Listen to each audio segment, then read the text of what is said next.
Alright, what's up boys? Welcome back to another video. Today I'm doing a tier list of the brand new races in Shindo Life.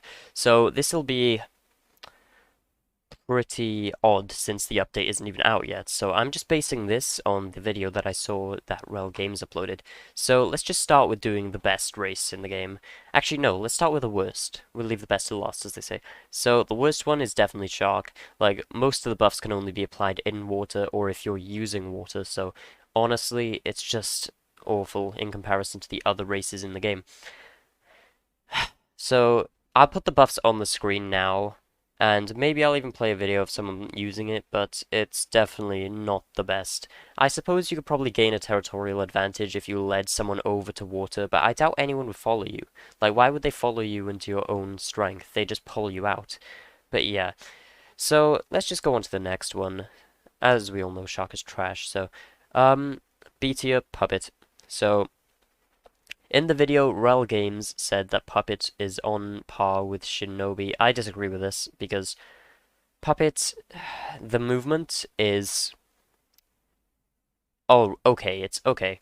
It's nothing as good as Shinobi is, but the main letdown for Puppet is that it only has burn resistance. It doesn't have fire resistance. So you can still take damage from the actual fire, you just don't get hurt by the burn. So it's not like Cobra where you are immune to all poison damage and even get healed by it. So comparing Cobra to Puppet, Cobra's just like 20 times better compared with like that single ability. Like this only gets rid of a tiny fraction of the actual damage done by the fire attack, while this actually reverts it fully and absorbs it all. So that's why this is in B tier. The E-Spec is good. I'll give it that. The E-Spec is really good. It's basically like Vengeance Pull mixed with Dagai Wire. So if you land it on a player, they pull towards you, you can combo them. If you land it on a tree or something, you go flying over to the tree. So yeah, it's pretty nice for running away, but of course, that's why every single person's gonna use it. I mean, running away is just kind of cringe, in all honesty. But yeah, let's just go on to the next one, which I'm gonna say is Shinobi. So, Shinobi is extremely good for movement. Like, this has like triple jumps, extra long dashes, dashes inside of dashes, and it scales with the mentor too. So you can use Shinobi with Bruce Kenichi and go extra far. Like this is just really good for like aggressive players, people who like to just relentlessly attack people because they can't do anything realistically if you're just dashing after them. They try and run away with this E-Spec here. You just chase after them. It's not going to be as good for traveling as this is, but it will be good for close range fights or even mid-range fights because you can gain distance very quickly. So yeah, that's why this is in A tier. The E-Spec is also okay. It's just like a rapid shuriken toss kind of thing. It's alright. It's not as good as this E-Spec, but the abilities make it better than the Puppet. So next is actually gonna be Celestial. So Celestial is the only rare race in the game, meaning this is the only one that like you're gonna have a bit of trouble getting, which confuses me because it's honestly not that good. I mean, it is, obviously, because it's at S tier, but it's nothing compared to Cobra, and I'm just going to put this up here now, because we all know this is going to be at the top. So, this gives you an extra 2k mode boost on top of, like, the 10k you usually have, so you'll have 12k mode to work with, and now that's really good. It also gives you extra resistance on your block, so this is very good for defensive players, I'll give it that. If you use Jizosation or Ryuji Kenichi, it's probably worth using not Kagoku, sorry, Celestial, because it just buffs up your defense. You're just a lot stronger with it. However, I mean, its ability is literally a tree jump. The shift ability lets you tree jump. So, that's cool, I guess. But the E-Spec is literally, once again, a worse version of Cobra. I think they niced Cobra without realizing it because this is just this, but it has a longer build-up, so you can see it coming and dodge it.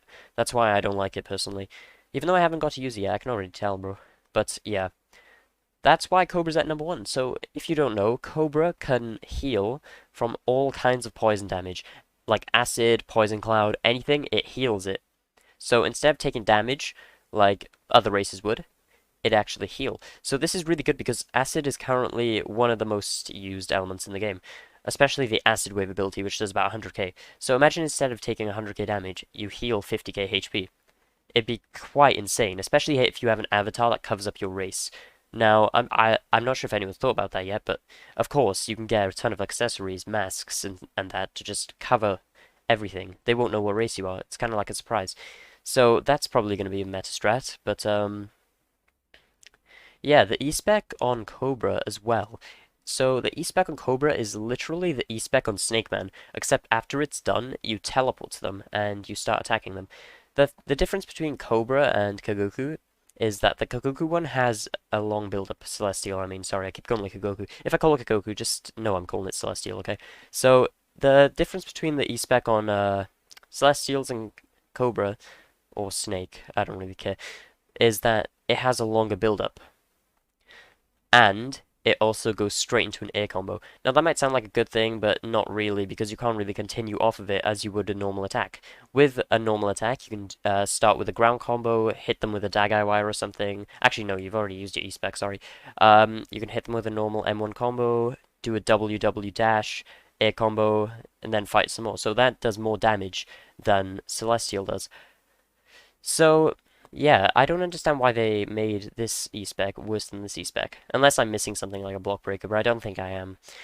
So, yeah, another thing about Cobra is that the shift move makes you super fast. It turns you into a giant snake and it makes you extremely fast. So this gives a bigger speed boost than Shark. Or it might be the same, I don't know, but it looks way faster. Which I don't really understand because you can only use the Shark speed boost if you are on water, whilst you can use the Snake shift move while you are anyway. So it's a bit odd to just have a better version of an ability on a different race. So there's literally no point in using Shark unless you literally have a combo that's all water. I don't know why you'd have that since none of the current meta bloodlines are water, or all meta elements for that matter. So yeah, this is kind of useless. That's why I put it in C tier. But yeah, what's another thing about Cobra? I think there was one more thing, but I might be mistaken. Yeah, I think I am mistaken. That's enough to carry it to the top, in all honesty. You don't really need a 2k extra mode boost. I mean, unless you're one of those people who uses two modes at once, then you're kind of annoying. But yeah, Cobra is good for all mentors, in my opinion. You can use this with any mentor. It's just kind of like, it's just kind of a really OP race to have. Whilst Shinobi and Kagoku, I'd recommend using Shinobi with Bruce Kenichi and Kagoku with Jizo Seishin Mentor, because obviously this gives you faster movement, this gives you higher defense, or you could flip it. So you use this Jizo Seishin to make up for the fact that Jizo Seishin doesn't have very good movement abilities. And you can use this with Bruce Kenichi to make up for the fact that it doesn't have very good defensive abilities. But yeah, that's going to be all I'm going to talk about today. So yeah, if you agree, leave a like on the video. If you disagree, comment why. Comment what your thoughts are on these new bloodlines. Sorry, not bloodlines, races. And I'll see you guys in the next video. Goodbye.